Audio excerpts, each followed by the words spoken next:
Hola a todos ustedes, bienvenidos a este nuevo programa de la serie Escuela Saludable. Es un gusto saludarlos a ti, mi querido Jesús, ¿cómo estás? El gusto es mío, mi querida Fernanda, como lo es saludar también a nuestros amigos interesados en mejorar el cuidado de su salud, también a este staff que ya está también muy saludable. No, hombre, pero se nos ha cambiado la vida a todos, ya es el staff saludable de televisión. Este cuidado de veras no solo incluye el estar atentos a nuestros hábitos alimenticios y ejercitarnos regularmente, sino también cuidar que su entorno tenga las condiciones adecuadas de higiene y seguridad. Y mira, Fernanda, aquí vale la pena subrayar la importancia del cuidado y buen uso del agua, pues no solo es indispensable para la higiene personal de nuestros alimentos y de nuestro entorno, sino también para hidratarnos constantemente y así lograr un estado físico óptimo, libre de padecimientos como el sobrepeso y la obesidad. Muy importante. Cuando nos falta beber agua, así agua simple, potable, nos sentimos mal, ¿eh? Varía nuestro estado de ánimo, nuestro organismo pierde la capacidad de regular su temperatura, el corazón se cansa y bombea menos sangre al cerebro y al resto del organismo, además de que nos sentimos como sin energía. Sí, hasta la piel, ¿no? Cambia de veras. ¿No? ¿Cuántas cosas podemos prevenir bebiendo agua simple potable? Muy sencillo, ¿verdad? Sí. Pareciera tan simple y mira tú, es todo lo que envuelve. Bueno, eso sí, cerciorarnos antes de que haya sido desinfectada y purificada el agua, eso porque es muy no importante. cualquiera, ¿eh? O sea, que esté limpia, potable. Fíjense, por eso y por las dificultades de llevar agua potable a algunos lugares de nuestro país, es necesario ser conscientes de su buen uso, evitar su desperdicio para que todos podamos tener acceso a los beneficios del agua. Y bueno, Fernanda, ¿qué les parece si vamos a ver estos reportajes especiales que hemos elegido para aprender un poco más sobre cómo cuidar nuestra salud alimentándonos correctamente, consumiendo agua simple, potable y cuidando de ella para tener un entorno saludable? Pues ya, vamos a verlos, acompáñenos.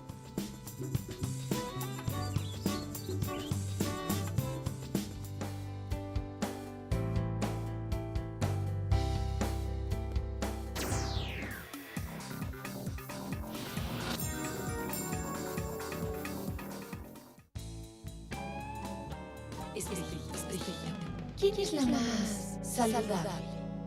Cuando se pretende tener una bonita figura y al mismo tiempo ser saludable, el principio fundamental es mantener el equilibrio entre la cantidad de energía que el cuerpo obtiene a través de los alimentos y la energía que éste gasta o reserva. Yo solamente como verduras. Eso no es ser saludable. Comer solo un tipo de alimentos no hace saludable a una persona, pues la riqueza nutricional se encuentra en la variedad. La regla de oro de una buena alimentación es combinar y variar. Una forma sencilla de saber qué alimentos y en qué cantidades combinarlo es el plato del bien comer, que los clasifica en 3 grupos, cada uno de distinto color. 1. Frutas y verduras. 2. Cereales. 3. Leguminosas y alimentos de origen animal. La idea de esta sencilla clasificación es que en cada comida estén presentes alimentos de los 3 grupos. En cuanto a las frutas y verduras, conviene consumir las que son de temporada y de preferencia crudas. Este grupo nos aporta principalmente carotenos, vitaminas A y C, ácido fólico y fibra dietética, además de ser atractivos por sus colores y texturas. Respecto al grupo de los cereales, cabe aclarar que el cereal no se reduce a una caja de hojuelas de maíz o figuritas de colores. La gama de cereales es muy amplia. Los cereales proporcionan energía y fibra dietética. Es muy recomendable consumir los integrales. Las leguminosas son las semillas que se dan dentro de vainas tales como frijoles, garbanzos, lentejas, habas y alubias. No deben faltar en la mesa, pues aportan fibra, proteínas y otros nutrientes insustituibles. En cuanto a los alimentos de origen animal, convienen más las carnes blancas, el pescado y el pollo sin piel. También hay que recordar que los excesos, sean en abundancia o insuficiencia, traen graves consecuencias como sobrepeso, obesidad, desnutrición y anemia. La salud es sinónimo de belleza. Cuando una persona se alimenta e hidrata adecuadamente, realiza algún ejercicio y duerme lo suficiente, se nota en su figura, apariencia y hasta en su estado de ánimo. Por todo esto, ser saludable significa mantener un balance entre lo que comemos y hacemos cada día. Implica prevenir y, en su caso, controlar las enfermedades ocasionadas en parte por malos hábitos de alimentación. En suma, ser saludable es poner en práctica el consumo inteligente. No solo somos el segundo lugar mundial en obesidad, también somos el segundo lugar en consumo de refrescos. Fíjense que un grupo de expertos y de especialistas se pusieron a clasificar las bebidas desde el agua simple, los jugos, los licuados, las deportivas, las energéticas y todas las demás para saber cuáles eran las más y las menos saludables para nosotros, Los mexicanos. Vamos a verlo.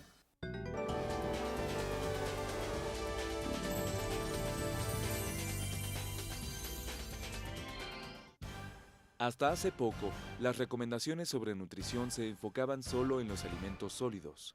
Sin embargo, más de una quinta parte de la energía que consumimos los mexicanos proviene de bebidas. Considerando el aporte calórico, los beneficios nutrimentales y los riesgos que las diferentes bebidas representan, y dado a que estamos frente a serias epidemias de obesidad y diabetes, estos productos se han clasificado en una escala que va de la más a la menos saludable. Cabe aclarar que dicha clasificación y las recomendaciones que derivan de ella son para individuos mayores de 2 años. Para los menores de esa edad, existen recomendaciones internacionales relacionadas con la lactancia materna, la alimentación complementaria y la transición hacia la dieta familiar.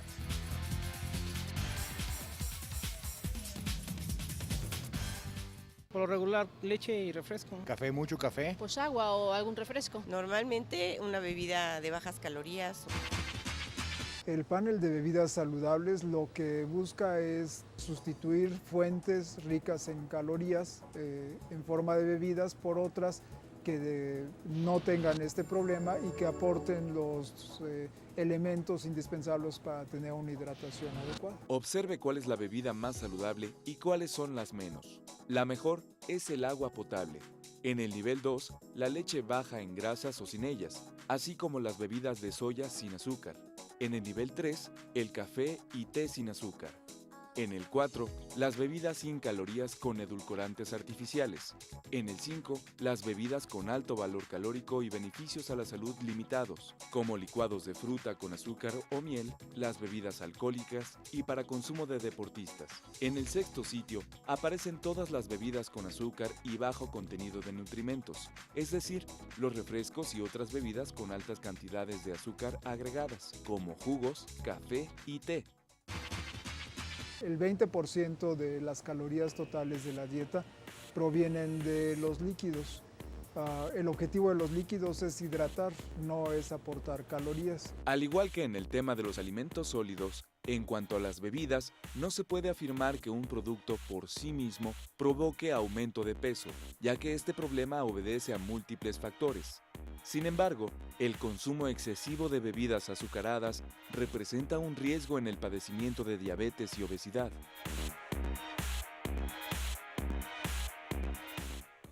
Eventualmente en reuniones. A mediodía regularmente. Tomo light y ahora que está calcificada, ¿no? Pues como mujer, con mucha más razón. No me gusta la entera, se me hace muy grasosa. Nos acostumbramos a tomarla entera. Se reconoce que la leche es un alimento, no es una bebida. Aporta calcio, pero no debe ser usada para hidratarse. Entonces, si se utiliza sobre todo leche entera para hidratarse, se tiene como efecto colateral el consumir gran cantidad de grasa. La población mexicana triplicó su proporción de energía obtenida mediante diversas bebidas, al pasar de 100 calorías en 1999 a 300 en 2006. Lo que uno debe tomar habitualmente es agua, otras bebidas que no aportan calorías, por ejemplo es el té o el café. De acuerdo con los expertos, el ideal del aporte energético proveniente de las bebidas es de 10%. Ahora, cuando tome alguna bebida, tenga presente esta clasificación y mejore poco a poco sus hábitos. Su cuerpo se lo agradecerá.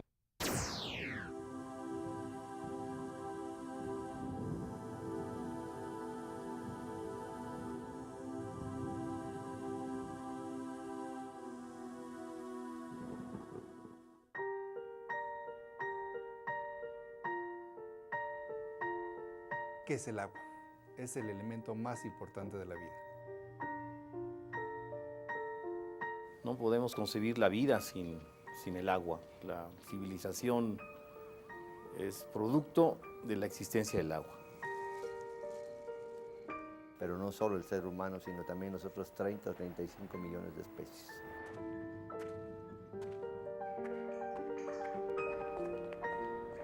El agua es la vida. El 70% de la superficie de la Tierra está cubierta por agua y, por coincidencia, también representa alrededor del 70% del peso corporal del ser humano. Su aparente abundancia ha dado la impresión de ser inagotable, pero en todo el mundo se enfrentan problemas de escasez y de distribución del vital líquido. En México, la situación es crítica. Una muestra de ello es que el sistema que abastece al Distrito Federal solo tiene reservas para darnos agua hasta mediados de 2010. En menos de un año, podremos ser testigos de las consecuencias dramáticas del desperdicio y la falta de conciencia y cuidado en su uso. En nuestro país, aunque se han hecho avances muy importantes, muy considerables en los últimos 25 años, en términos de introducción de agua potable para las comunidades, para los pueblos, ciudades pequeñas, etc., todavía del orden del 10-12%, estamos hablando de 10-12 millones de habitantes, no tienen acceso al agua potable directo en el sentido de un grifo en su casa, sino que tienen que trasladarse por lo menos entre 50 y 100 metros y acarrearla. Nadie está preparado para vivir sin agua. Es más que obvia y conocida su importancia en nuestra salud y actividades diarias, y contar con ella en el futuro no depende solo de las acciones de los gobiernos, de las campañas y movimientos sociales, sino también de cambios urgentes en nuestros hábitos. A pesar de que la superficie de nuestro planeta está compuesta en su mayoría por agua, de esta solo es potable el 3%. Esto, aunado al calentamiento global, está empezando a causar escasez de agua en diversas partes de la Tierra. Durante siglos la humanidad consideró que el agua era un recurso natural renovable, cuyo uso era limitado gracias a que el proceso de evaporación y precipitación regresaba el agua a sus fuentes originales, reabasteciendo ríos, lagos y al subsuelo. Y sí, durante mucho tiempo este ciclo se repitió manteniendo un equilibrio entre el uso sustentable del recurso y su reposición natural.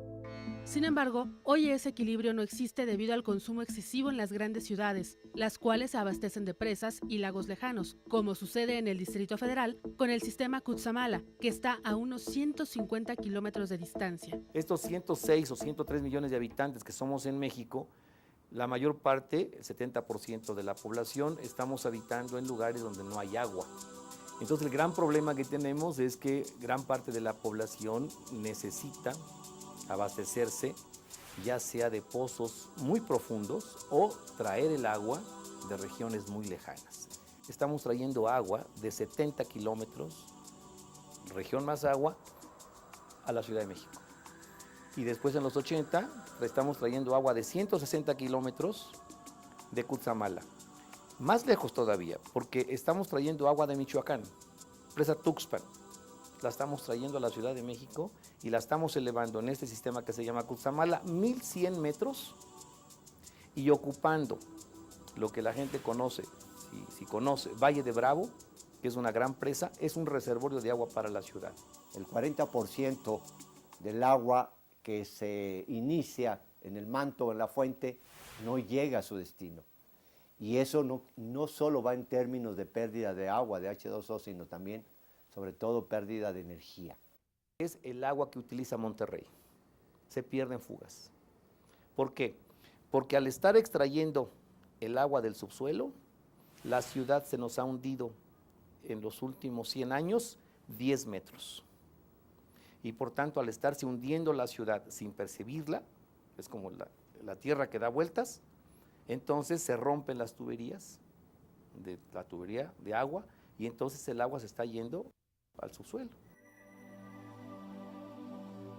Canadá y Brasil poseen el 40% del agua dulce contenida en el planeta, mientras que la sexta parte de habitantes en el mundo no tiene acceso al agua potable.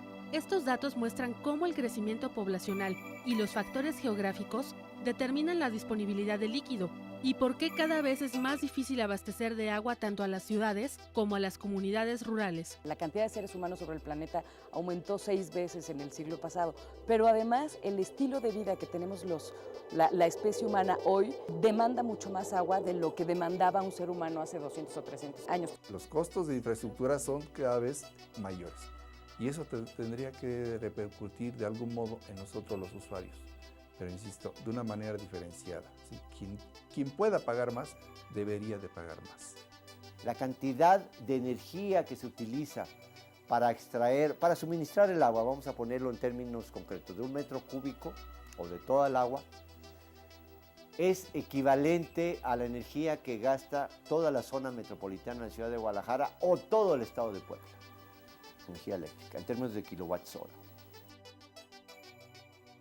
El costo para la explotación del agua es de 290 pesos por cada 1000 metros cúbicos.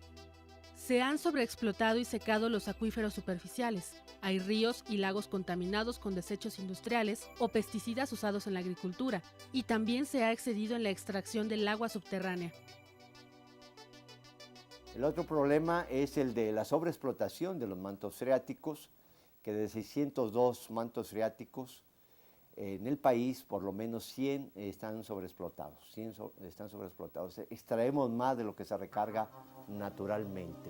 Cuando existe una extracción excesiva del agua del subsuelo, las consecuencias son serias. En la medida que empezamos a extraer esta agua para ponerla a disposición, el subsuelo se empieza a hundir. Al Ángel de la Independencia, por ejemplo, se le han agregado escalones para que no pierda su estructura. Lo más grave ocurre en los asentamientos densamente poblados como Ecatepec, Iztapalapa y Cuautitlán Izcalli, que se hunden aproximadamente 33 centímetros al año. Se ha registrado el hundimiento de los monumentos del centro histórico del Distrito Federal en diferentes puntos y a diferentes velocidades, poniéndolos en riesgo de colapso.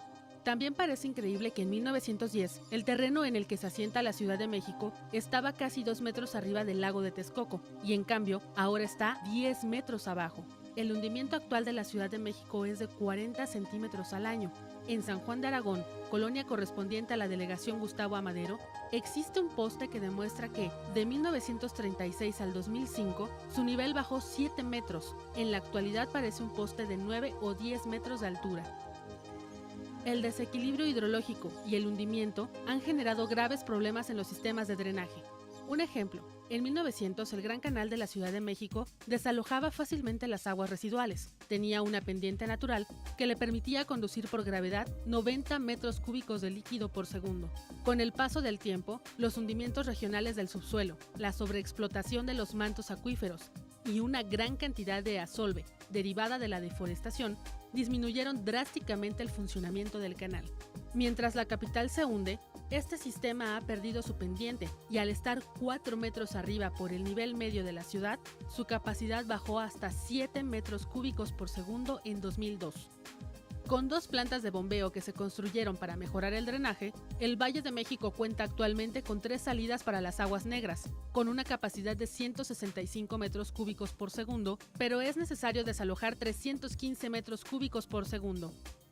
Hay que considerar que en su origen, el Gran Canal servía a una población que no llegaba siquiera al 1.000.000 de habitantes y tenía la ventaja de funcionar por escurrimiento.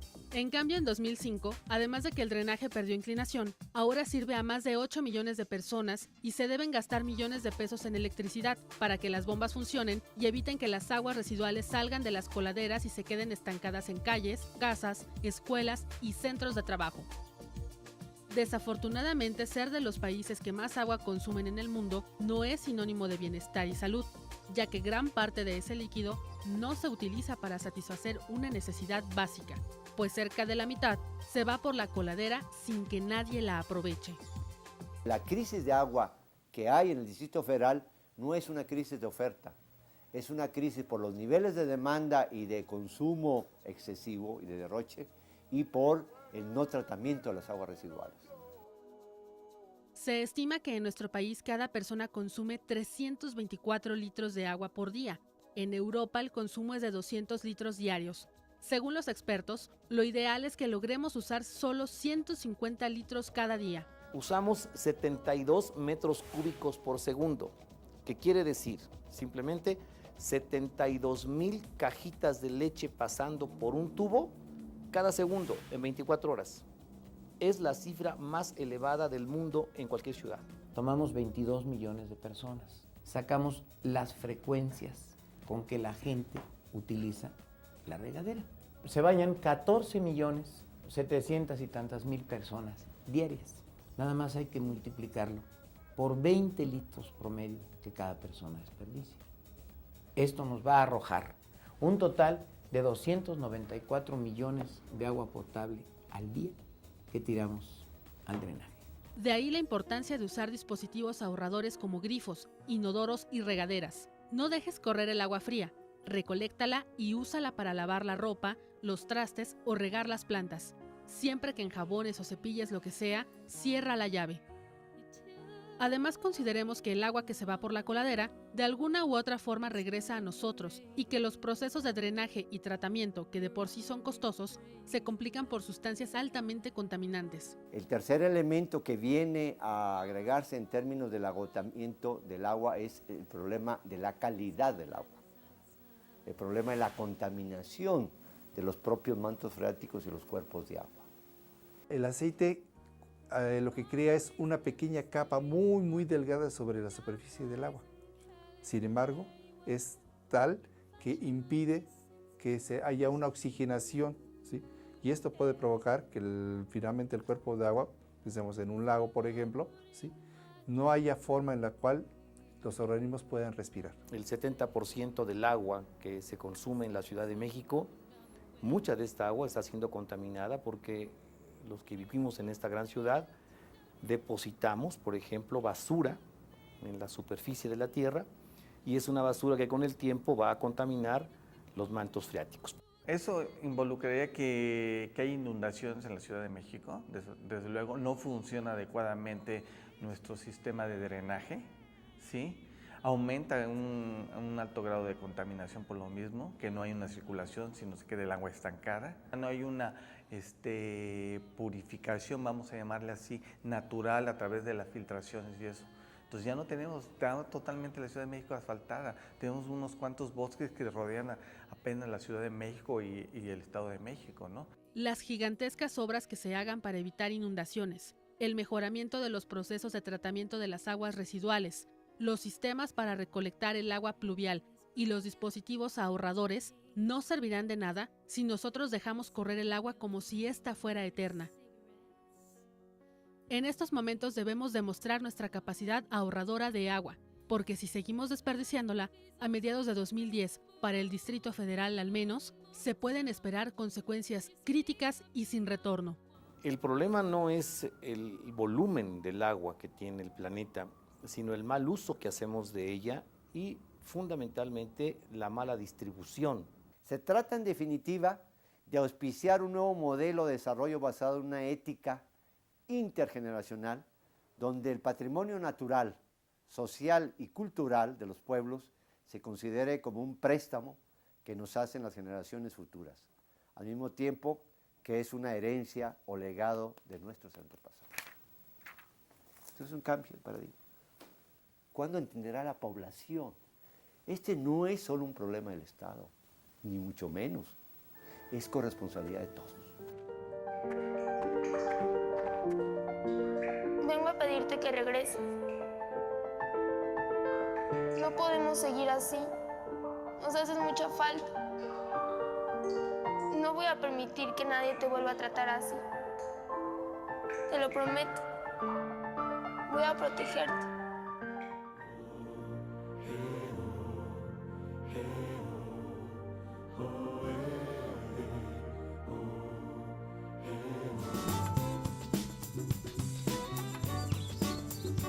Qué bueno que nos acompañan de regreso. Esperamos que estos reportajes les hayan ampliado el panorama sobre lo importante que es beber agua simple potable durante todo el día como parte de los hábitos alimenticios que nos ayudan de manera efectiva a mantener un buen estado de salud y combatir el sobrepeso y la obesidad. Es importante recordar, amigos, que el agua simple potable es la mejor opción para hidratarnos y mantener nuestro organismo en buen estado.